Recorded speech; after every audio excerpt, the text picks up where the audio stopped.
Hello friends, welcome back to our YouTube channel. അപ്പോൾ ഇന്ന് ഞങ്ങൾ വന്നിട്ടുള്ളത് കരിമീൻ പൊള്ളിക്കുന്ന ഒരു വീഡിയോയുമായിട്ടാണ്. അപ്പോൾ അതിന് വേണ്ടിയിട്ട് കരിമീൻ എടുത്തിട്ടുണ്ട്. ഇത് നല്ല രീതിയിലൊന്ന് ക്ലീൻ ചെയ്തെടുക്കുന്നുണ്ട്.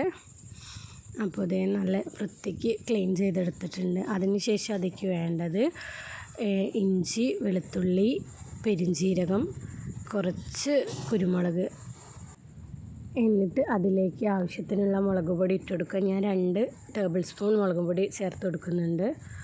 അതുപോലെ അതിലേക്ക് ആവശ്യമായ മഞ്ഞൾപ്പൊടി ഇട്ട് കൊടുക്കുന്നുണ്ട്. പിന്നെ ആവശ്യത്തിനുള്ള ഉപ്പ് ചേർത്ത് നല്ല രീതിയിൽ മിക്സ് ചെയ്യുക. പിന്നെ നേരത്തെ മാറ്റി വെച്ചിരിക്കുന്ന ഇഞ്ചി വെളുത്തുള്ളി പേസ്റ്റ് അതിലേക്ക് ചേർത്ത് കൊടുക്കുക. എന്നിട്ട് നല്ല രീതിയിൽ മസാല തേച്ച് ഒന്ന് കുറച്ച് നേരം റെസ്റ്റ് ചെയ്യാനായിട്ട് വയ്ക്കുക. എന്നിട്ട് വാഴയിലയിലാണ് ഞാനിത് കരിമീൻ പൊള്ളിച്ചെടുക്കുന്നത്. അപ്പോൾ നമ്മുടെ കരിമീൻ പൊള്ളിച്ചെടുത്ത് നല്ല സെറ്റായി വന്നിട്ടുണ്ട്. നിങ്ങളെല്ലാവരും ഇതൊന്ന് ട്രൈ ചെയ്ത് നോക്കുക. ഇതിൻ്റെ ഇടയിലുള്ള വീഡിയോ കട്ടായി പോയതാണ്. അപ്പോൾ നിങ്ങളെല്ലാവരും ഇതൊന്ന് ട്രൈ ചെയ്ത് നോക്കുക. ഇഷ്ടമായ ചാനൽ സബ്സ്ക്രൈബ് ചെയ്യുക.